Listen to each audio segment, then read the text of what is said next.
Hello, maing buntag. Mapagpalang umaga sa lahat, no? So, gusto ko lang po magbigay ng paliwanag sa nag-comment sa akin, no? At sa nag-report sa akin. May nag-claim na ako daw ay galing sa isang ministro ng Karimbakal kung saan ang gamit ko daw ay galing sa kanya. Galing lahat daw, kinuha ko sa kanya. So, ito po masasabi ko. Yung sinasabi nilang ministro is around 40 to 50 plus pa lang po ang edad niya. Pero ang gamit ko po, tingnan nyo po. Ito galing sa Surigao. Ito kay galing kay Tatay Minis Huyuhoy. Tatay Minis Huyuhoy, matagal na pong yumao. Sa edad na 100 plus, I think. Ito yung mga iniwan niya sa akin. Ito ang original na kopya niya. No? Ito, ipinadala niya ito sa kasamahan niya doon. No? Kaya pinabalik dito ng mga pinsan namin, no? Kung tanong niyo anong apelyido ng mga pinsan na nagdala dito, Piñas, no? Kuya Bernabe Piñas ang nagdala niya dito. Okay? Ayan. Kopya ng Karimbakal. Hindi ko po yan sinulat. Tingnan niyo po. Okay? So, sa nag-claim na ang gamit na galing sa kanya, lahat ng aral, kaalaman ko galing sa kanya. So, ito na lang po. Pakiklaro ng mga tauhan mo kapatid kasi inilala kita bilang malapit sa pamilya kasi magkapit bahay lang ang lugar nyo at ng tatay ko. Alam mo na kung saan na lugar yan, di ba? So ito lang masasabi ko, hindi ito galing sa inyo. Yan. So ito, kung sasabihin niyo na galing sa kanya, dapat meron din siyang ganito, or dapat pwede niya pupuntahan dito at bawiin niya kung galing sa kanya ito mismo. Yan o. Yan ang mga hinabilin sa akin, no? Isang kaban ito kapatid, ibigay sa akin. So hindi ko po kasalanan, hindi ko naman din ninais, pero ipinabigay sa akin. Yan o, napakaluma na yan. So hindi po ako galit sa iyo, pero sana po i-clarified mo sa mga gisakpan mo ba, sa mga sako. Yan o. Okay? So, para po maliwanagan ang lahat, kasi ang hirap na magpakilala tayo sa tao na linuloko natin ang sarili natin, no? Yan. Yan. Dami mong nagnanais magkaroon nito, pero hindi pa ako gumawa ng kopya nito maliban sa mga membro ko. Okay? Okay. So, kung sabihin naman, kung bakit ako may 24 medalyon, galing din ito sa Surigao. Yan ang original una kong nahawakan. Yan o. No? So, ang tanong naman, ito po ay galing kay Manong Lito ng Surigao.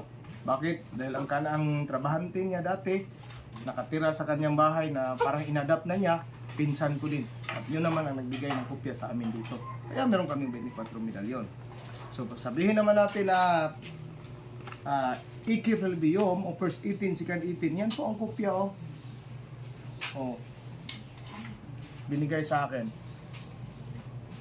No, so kung mga may hahawak nito, pasensya po, nakarating to sa akin. Hindi ko naman to hininais. Binigay ng isang kaibigan, no? Na ipinasa pa. Siyempre ang original na author nito, lula niya, hanggang ipinasa sa kanya. At yung nagpasa sa akin, kaibigan ko din, no? So, yan po ang mga kopya. So kung titingnan niyo po ang mga gamit, ang mga printer, ang mga kwaderno, yan o, hindi siya totally poly na parang isang page ng bond paper, maliit, no? Papansin nyo. Hanggang humango tayo dito mga kapatid. Yan o. Balikan natin to. Hindi siya tulad ng mga bond paper ngayon. So ito 115 oration ng Karimbakal. Karimbakal senior. Kasi ang Karimbakal may junior, may senior. So ngayon kapatid, paano ninyo nasabi, yung mga membro niya, na galing sa ministro niyo, ang pinuno niyo ito? Kaibigan kami ng ministro niyo. Kakilala, parang sa isipan ko, kuya ko lang siya. So hindi ko sukat akalain na ganyan ninyo ako. Tapos yung iba yung sakop ay makuha pang i-report yung channel ko. Tingnan niyo itong mga kopya na yan. Oh. Ang ganda na pagkasulat, pero hindi ko sulat kamay yan, pero mas lalong hindi ito sulat kamay ninyo. Yan o. Yan ang mga aral na inaaral ko, mga kapatid. Yan o. So, pasensya gusto kong nais ko lang ipakita para maliwanag o maliwanagan ang lahat. Kasi ito lang masasabi ko, kung magtanong kung bakit meron akong ganitong kakayanan, bakit nga ba? Eh, hindi ako mag-i-explain sa inyo. Pero kung mataas yung antas yung karunungan, alam nyo naman dapat ang kasagutan. Pero kung gusto nyo maniguro, kilala nyo naman po si Tatay Munding Gumis. Dalawa ang Munding. Ang isang Munding ay manggagamot, mabini nakatira. Isa ding Munding, si Tatay Munding Gumis, ay isang bantog. Alam nyo na kung bakit siya bantog dito sa atin. Kung siya ang tanongin nyo kung bakit ako naging ganito. Bakit ako nakilala bilang ministro.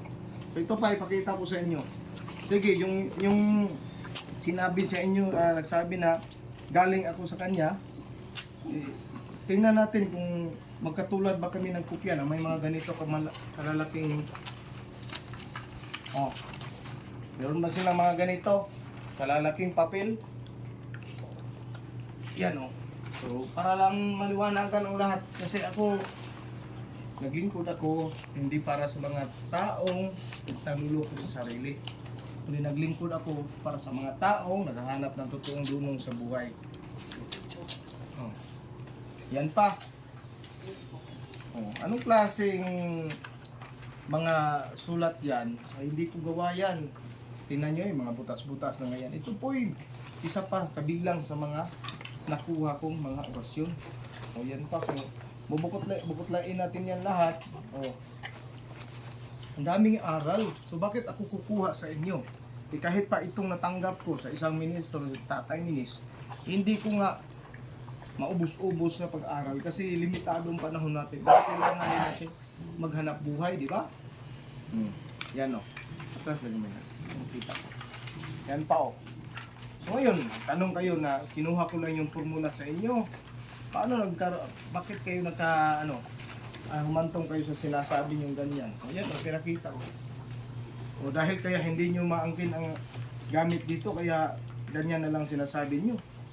Ako kaibigan ko yung tinasabi niyong ministro hindi ko alam kung sa kanya galing ang sinasabing kinuha ko ang gamit o ninakaw kong idea sa kanya o isa sa membro